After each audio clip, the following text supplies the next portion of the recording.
Hey, good morning. Can everybody hear me?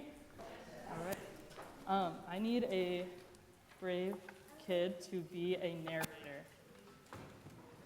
Okay, I'm gonna give it to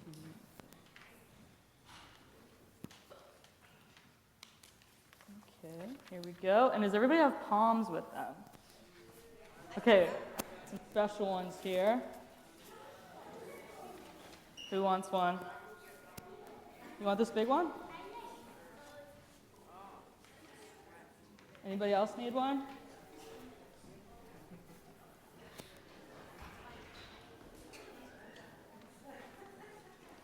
There we go. All right. Narrator, kick us off. One day, two Israelites were sitting, enjoying the sun and each other's company. They had heard that a mysterious man named Jesus of Nazareth was coming to Jerusalem that day. Many people were excited and getting ready to welcome him with palm branches. One said to the other, So, who is this guy anyway? Wait, you haven't heard of Jesus of Nazareth? No, why? What's so special about him? Well, haven't you heard the prophecies? Prophecies? You mean the prophecies about the Messiah? Yeah. They say the Messiah will be a descendant of King David, check. He will be born in Bethlehem, check. Wait, I thought he was born in Nazareth. Okay, that's kind of a long story. Come back in 9 months for that one. Anyway, they also say he will perform many miracles that prove he is sent by God. Well, what kind of miracles has he done? Well, first off, he was at a wedding, and the wedding ran out of wine. But he just waved his hand over some pots of water, and suddenly there was enough wine for everybody. Well, that's cool, but I don't know. Okay, well, that's just the beginning. Then he healed a blind man by putting mud over his eyes. When he opened his eyes, he could see again. And then he told someone who could not walk to just get up and walk, and he just got up and started walking. Okay, now you're talking. And I just heard last night that He what? a man was dead for 4 days. Okay. And now he's been seen again, walking and talking with his sisters, Martha and Mary. Maybe it was their other brother. They're saying Jesus raised him from the dead. So do you think this is our guy? Could this be the Messiah? Yes, and he's coming to Jerusalem today. So, you know what that means, right? Oh yeah, he's gonna come in here and tell Rome what's up. Yeah, I bet he's going to come in on a chariot, and he's going to be pulled by 6 horses. That will show Caesar. He only came in with a measly 4 horses.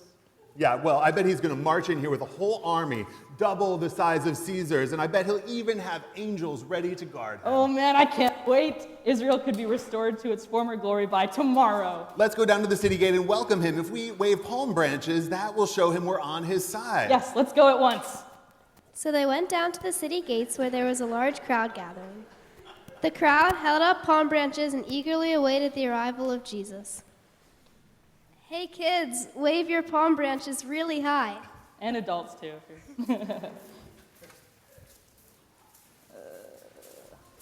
It's hard to see over all these people. Do you see them yet? Not yet. Oh wait, I think I do see him. You do? Oh, what does his chariot look like? How many horses does he have? How big is his army? Well, What? What's wrong? well, he's riding, Is that a donkey? I think it's a donkey. A donkey? Okay, that can't be right. Where's his army?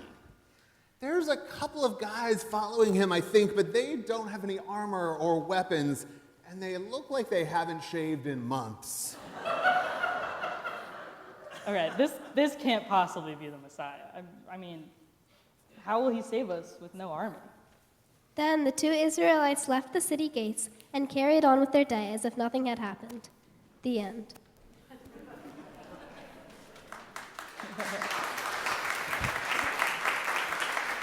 Thank you.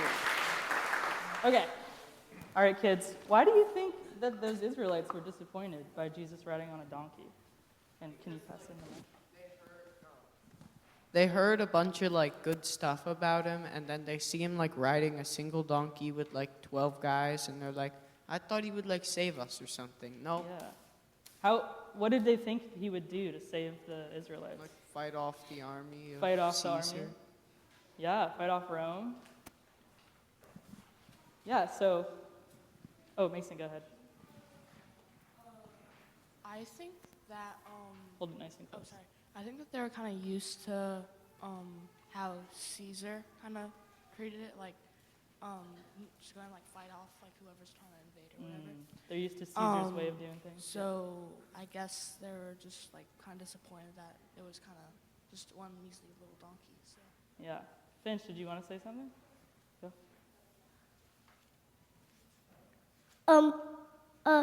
It's like he's used to having army and like a chariot and horses. Yeah. Yeah, so it's kind of confusing when he came in on a little donkey, and it's like, well, what is he going to do with that, right? So Palm Sunday serves as our reminder that the Messiah we got, the Messiah that the Israelites got, is not the Messiah that they expected, right? They expected someone to come and take over, to get revenge on their enemies, to rule the kingdom, and to make outsiders suffer. But what they got is the exact opposite, right? They got a lowly, humble carpenter who was born as a refugee and told them not to get revenge on their enemies, but to love them.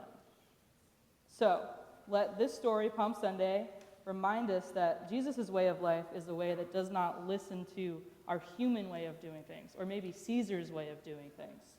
Jesus shows us that power is not found in your ability to conquer or to rule others, but it is found in your ability to forgive others, to serve others, to lay down your life for one another, and ultimately to love others. And not to just do all these things for your friends or the people who are like you, but to do it for the people who are not like you, for the stranger, for those you disagree with. So, may we all strive to follow Jesus' example of true love and compassion, especially in places where we least expect it. Amen? Amen. All right, you guys can head back to your seats.